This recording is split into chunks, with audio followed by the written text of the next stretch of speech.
اهلا وسهلا فيكم مستمعينا مستمعي اذاعه بوير اف ام يلي عم شاهدونا عبر صفحتي الاذاعه راديو بوير وبوير عربي. اهلا وسهلا فيكم بحلقه جديده من برنامج صحتك بالدنيا. مثل ما قلت لكم انا عماد خلف رح اكون من ورا الميكروفون، زملائي بالكنترول اميره وشيرين. ضيفنا بالاستديو الدكتور عقيد اكرم علي، اختصاصي بالامراض الداخليه والهضميه. اسمحوا لي رحب بضيفي لنبدا حلقتنا. مساء الخير دكتور. مساء النور الأستاذ عماد. بتشكركم كتير وبتشكر إذاعتكم. وبالبداية طبعا بدنا حابين نترحم على أرواح ضحايا الزلزال اللي صار اليوم، وإن شاء الله بالشفاء العاجل لكل الجرحى، وإن شاء الله نحن بدنا نتخطى هالأزمة إن شاء الله. إن شاء الله. طبعا مثل ما ذكر الدكتور عقيد بخصوص الظرف الراهن، المجلس التنفيذي في إقليم الجزيرة وفريق الهلال الأحمر الكردي يسعدون لتجهيز ملعب 12 من آذار، الملعب البلدي في قامشلو، تحسبا لأي طارئ جراء حركة الزلزال التي حصلت في مناطق روج آذان شمال شرق سوريا وفي في غالبية مناطق سوريا. طبعا أرقام الهلال الأحمر الكردي لأي ظرف طارئ، أي حد هلا عم يسمعنا فيكم تتواصلوا عبر الأرقام اللي هلا رح نعلنها: 093 212 5933. الرقم الثاني 09 49 35 6870. الرقم الآخر أيضا 093 52 88 541. أيضا الرقم واتساب، هذا اتصال مع واتساب 0968 77 0447. نتمنى السلامة لجميع أهالينا، وإن شاء الله نعدي هالمرحلة مثل ما ذكر الدكتور عقيد. لنبدأ حلقتنا ولنعرف موضوع حلقتنا ولحتى تتواصلوا معنا. طبعا هالأرقام اللي ذكرناها هي موجودة على صفحة الإذاعة، إذاعة بويريفين، لا ظرف أي طارئ. موضوعنا اليوم اللي اخترناه هو موضوع شائع كتير، مهم كتير، يعني نسبة كبيرة من الناس بينصابوا فيها إذا جاز التعبير، هي القرحة الهضمية. عامة الناس بيقولوا لها القرحة المعدية، أو نشوف المصطلح الصح. أكيد الدكتور أكيد رح يحكي لنا عنها.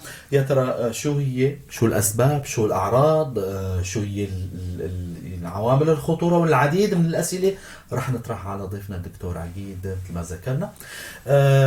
أرقام الواتساب حاب بذكركم فيها 093 82 80 81 4. برسالة رح نجاوب على أسئلتكم. يلي عم شاهدونا برات البلد أيضا بوير عربي وراديو بوير، فيكم تنضموا لأن أغنوا حلقتنا بالأسئلة لحتى تستفيدوا. دكتور، كما تخلى موضوعنا القرحة الهضمية. طبعا مثل ما ذكرت، القرحة الهضمية هي من أكثر الأمراض الهضمية شيوعا بالمجتمع. القرحة فينا نعرفها أنه هي تآكل بالغشاء المخاطي للأنبوب الهضمي. طبعا هذا التآكل بيصير بفعل الحموض المعدية نفسها بآليتين، يعني منهم حمض البيبسين. فهي بآليتين بتكون، يا بتزيد حموضة المعدة بتخرب الغشاء المخاطي للمعدة أو الأنبوب الهضمي، أو الوسائل الدفاع عن الغشاء المخاطي بتقل، فكمان الحموض بتأذي المخاطية. هاي القرحة بالعادة حجمها بيكون بين عدة مليمترات نحن بنقول ولعدة سنتيمترات، يعني مختلفة الأشكال والأحجام. هي بتصيب أي جزء من الأنبوب الهضمي، بس غالبا الأغلبية بتصيب العفج. 80% من القرحات بتصيب العفج، و20% بتصيب المعدة. باقي القرحات نسبة قليلة بتصيب باقي الأجزاء الأنبوب الهضمي. وهي مثل ما حكينا مرض شائع كتير. بالنسبة للكهول، نحن بنقول إنه الإنسان بس يوصل لمرحلة الكهولة، فغالبا 10% من الناس انصابوا بمرحلة من حياتهم بالقرحة الهضمية. تماما. يعني 10% انصابوا بمرحلة الشباب، مرحلة الكهولة ما بنعرف. تماما. دكتور، منطقة العفج اللي ذكرتها من شوي، يعني المستمع عم يسمعنا، مو كل الناس أكيد بيعرفوها، أو الأنبوب الهضمي بيشمل كل جهاز الهضم دكتور؟ يعني الأمعاء الدقيقة والغليظة يعني أو هلا الانبوب الهضمي المري مثلا. الانبوب الهضمي هو بيشمل كل اجزاء الجهاز الهضمي، من المري للمعده، وبعدها في العفج، وبعدها الصائم والدقاق، وبعدها الامعاء الغليظه. نعم. فالعفج هو اول جزء من الامعاء الدقيقه. والاثني عشر أيضا 12 نفسه هو العفج. ايه تماما نفس العفج.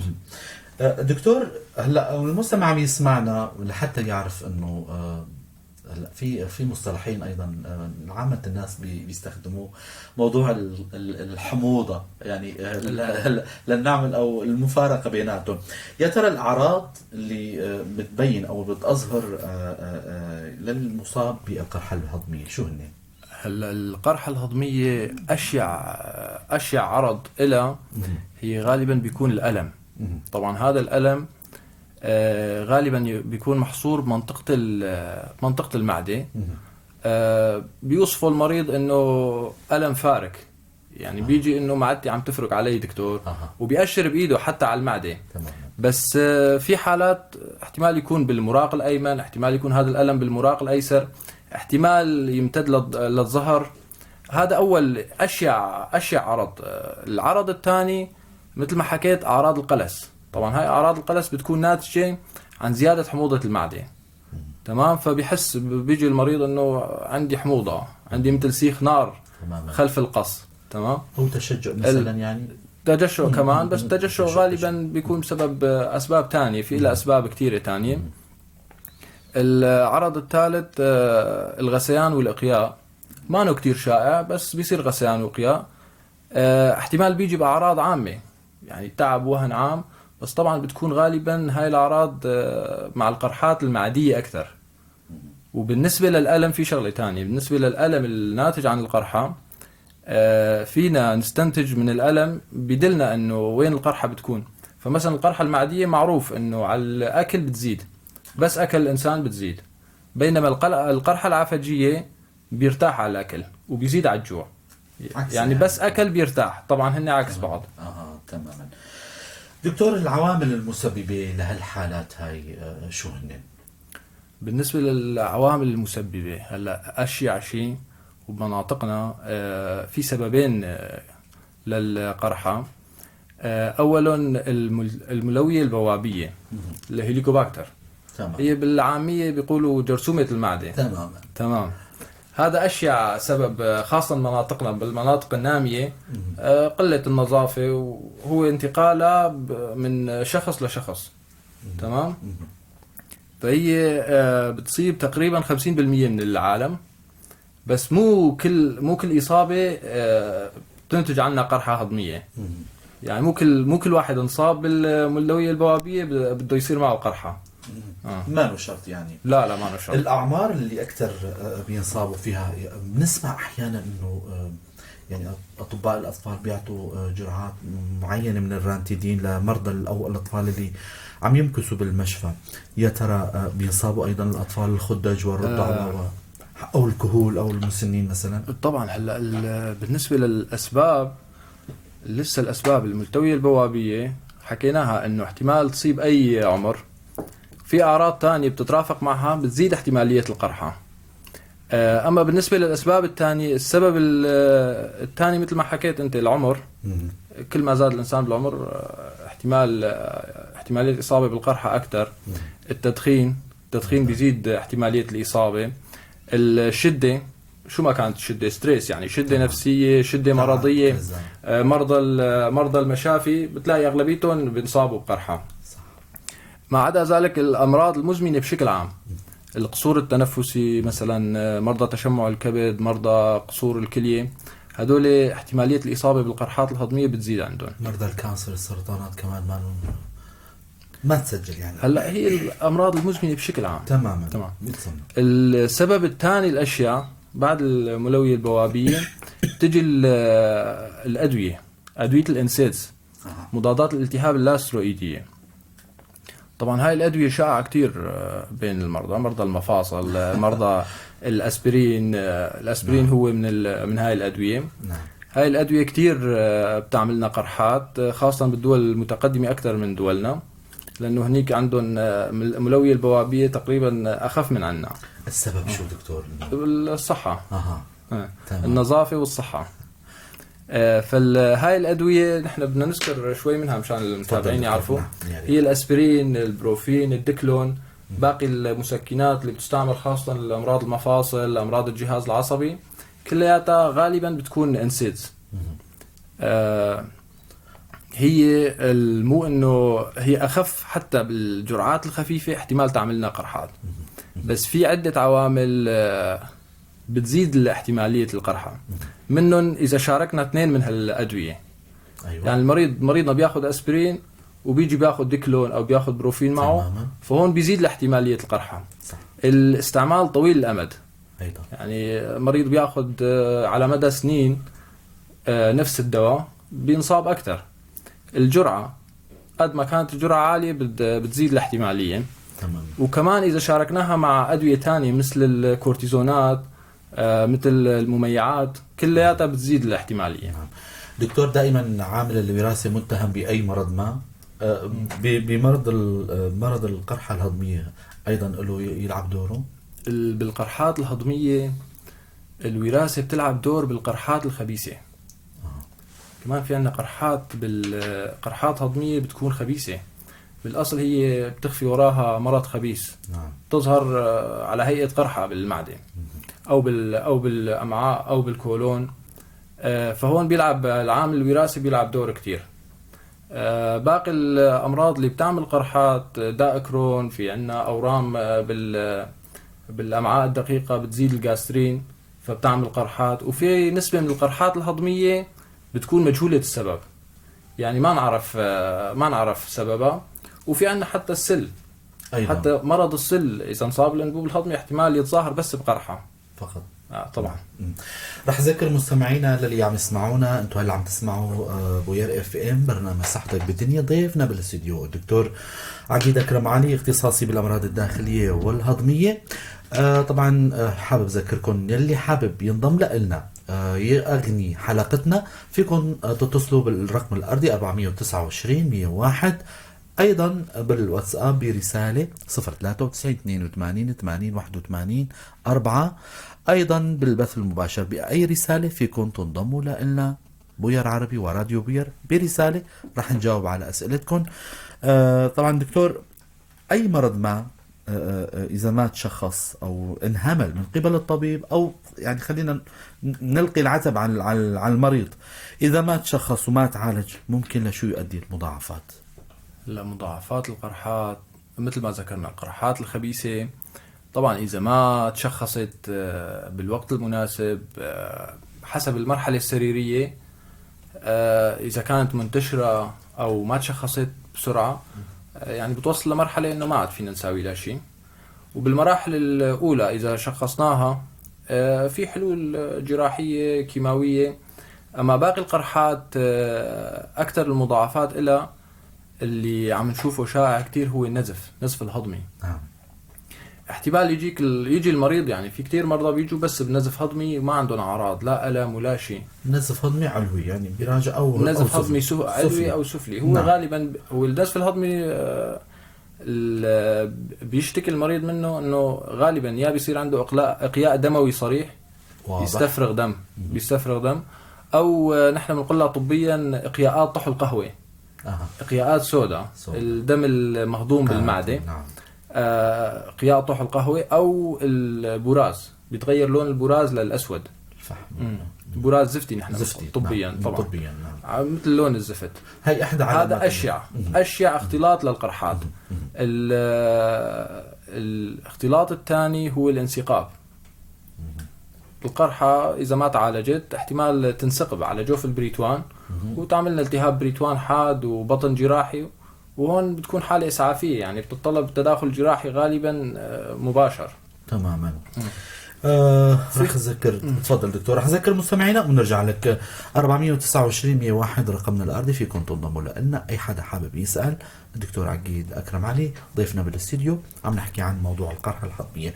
رح نستكمل المضاعفات والملاحظات اللي حابب يحكيها الدكتور عقيد. راح نترك المايك. المضاعفات الثانية كمان بدنا نحكي عن موضوع الانسداد. القرحة احتمال إذا ما تعالجت ما تشخصت تعمل وزمة وتعمل انسداد، خاصة بمخرج المعدة. نعم. الانسداد معد المعدة بيتسكر البواب أو بتسكر البصلة أو الأمعاء بنتيجة القرحة. بيجي المريض بس بإقياءات، أي شيء يأكل بيستفرغ. ايه. هاي هي أهم الاختلاطات للقرحة الهضمية. تماما. دكتور، الوسائل التشخيصية هلا من شوي ضمن سياق حديثك انه حكيت انه المريض بيراجعكم على العيادة سواء كان ألم بالمنطقة الشرسوفية أو إذا صح التعبير، أو إحدى العلامات اللي من شوي ذكرتها هي الاستفراغ اللي كان سواء بلون البن أو البراز اللي كان زفتي. أنتم عندكم بالعيادة وسائل التشخيصية شو هي، ويعني شو اللي بيلزمكم سواء كان تنظير أو فحص سريري أو القصة المرضية عبر أسئلة المريض؟ يعني لو تحكينا عن الموضوع هذا. المعيار الذهبي، نحن نقول طبيا المعيار الذهبي لتشخيص القرحة هو التنظير الهضمي. التنظير الهضمي قولا واحدا. ولكن في حالات تانية المريض بيجي مثلا حسب حالة كل مريض. بنعرف انه التنظير الهضمي هو اجراء تداخلي والاسعار الغالية، فاحيانا مثلا المريض بيجي شك قرحة هضمية بس ما عنده عوامل خطورة. عوامل الخطورة شو هي؟ القصة العائلية حكيناها من الأول.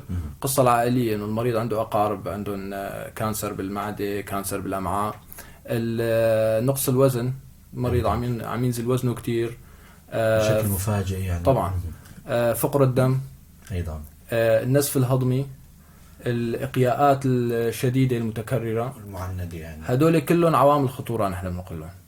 طبعا إذا كانت موجودة عند المريض فغالبا حتى إذا كان المريض شاب بده تنظير هضمي قولا. حتى عسرة الهضم. عسرة الهضم خاصة عند الكبار بالعمر فوق 50 سنة كمان عامل خطورة. دكتور، لا يعني لشوي نعطيك ضوء أخضر للناس إنه دائما بيتخوفوا من موضوع التنظير، إنه والله الدكتور بينظر المعدة عندي ومؤلم وقد ياخذ خزعة، وهالموضوع دائما بشكل هالة خوف عند المرضى. نحن حابين يعني نطمنهم دائما هذا إجراء روتيني سهل وبسيط جدا بينعمل بالعيادة وبيعطيك النتيجة النهائية. رح نترك الشرح للدكتور عقيد. هلا بالنسبة للتنظير الهضمي هو مثل ما بنعرف كلياتنا هو إجراء يعني صاير روتيني بصراحة. ما في عوامل خطورة كتير، خاصة إذا مريضنا ما عنده عوامل خطورة. نعم. بيصير تحت التخدير العام حتى. نعم. تحت التخدير العام يعني هو وسيلة تشخيصية الأولى للأنبوب الهضمي.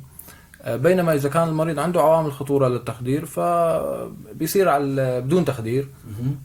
مزعج شوي للمريض بس لكن ما في شيء اختلاطات له إن شاء الله. والموضوع القرحات، موضوع الخزعات مثل ما حكيت، في مصطلح شائع فكرة شائعة بين الخاطئة يعني. العام. طبعا الخاطئة انه اذا اخذنا خزعة معناته المرض انتشر. لا، مو هيك. هو الخزعة ضرورية للتشخيص. نعم. يعني حتى في شغلة تانية ممارسة يمكن غلط، يعني مو كل الأطباء بيتقيدوا فيها. نحن بنقول القرحة المعدية خاصة. القرحة العفجية غالبا بتكون بسبب جرثومة المعدة، إذا عالجناها وراحت الأعراض فينا ما ننظر المريض. نعم. بس القرحة المعدية لازم نرجع ننظر المريض نتأكد إنه تحسنت ولا لا. وكل قرحة معدية لازم ناخد منها خزعات، يعني لازم تتاخد خزعات. حتى إذا خزعاتنا طلعت سليمة فحسب حجم القرحة الدكتور هو اللي بيقرر إنه بدها 2 لتتحسن على الأدوية، بدها 3 شهور لتتحسن، ومفروض نرجع ننظر. إذا لقينا القرحة ما راحت جبالي بدنا نرجع ناخد خزعات. تماما. بعد هالإجراءات هاي كلها دكتور أكيد تلجأوا للعلاج. وشو هو العلاج؟ طبعا. هلا بالنسبة للعلاج حكينا أول شيء عن الملتوية البوابية. علاجها إذا طلع مثلا سبب القرحة هو الملتوية البوابية بدنا نعالج بالأدوية الالتهاب. في خطة علاجية خاصة معينة، في كذا خطة علاجية لها، بس تتضمن أدوية التهاب وواقيات للمعدة. بتتاخذ فترة منيحة وحسب التحسن السريري فينا نساوي بعدها تحاليل تحسنت راحت الجرثومة ولا لا. باقي الشغلات طبعا أكيد معالجة السبب. صح. الأدوية بدنا نوقفها أو بدنا ناخذها بأقل جرعة. ما عدا ذلك موضوع الدوائي، في عنا الأدوية اللي بتستخدم أكثر شيء هي مضادات الهستامين H2 مثل الرانتيدين، سيمتيدين، فاموتيدين. الرانتيدين طبعا بال 2019 توقف استعماله من منظمة الدواء العالمية. بس لحد الآن في استعمال بصراحة للأسف للمدارس القديمة ربما يعني بدون. باقي الأدوية في مضادات حموضة. طبعا مضادات الحموضة لها تأثيرات جانبية، ومانا في أدوية فعالة أكثر منها وآمنة أكثر. التركيز الأساسي على البي بي آي، مثبطات مضخة البروتون نحن بنقولها، أومبرازول، إيسومبرازول، في لانسوبرازول، كلهم نفس الزمرة الدوائية. حاليا هاي هي الأدوية المعتمدة طبعا الخطة العلاجية. دكتور، رح ننهي لقائنا الجميل والممتع بنصائح وقائية لمرضى اللي عم يشكوا من سواء كانت القرحة الهضمية أو يعني الأمراض الجهاز الهضمي. دكتور عقيد أكرم علي رح يختم لقائه بمجموعة من النصائح. هلا أكيد النصائح هي النظافة بالدرجة الأولى لحتى نخفف من انتقال جرثومة المعدة.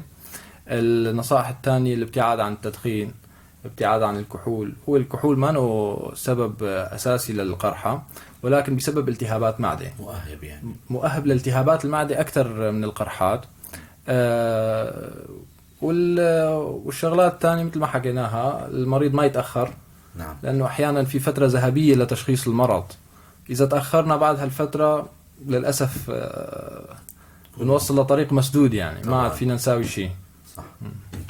ألف شكر لكم دكتور عقيد أكرم علي، اختصاصي بالأمراض الداخلية والهضمية، على هالمعلومات القيمة واللقاء الجميل.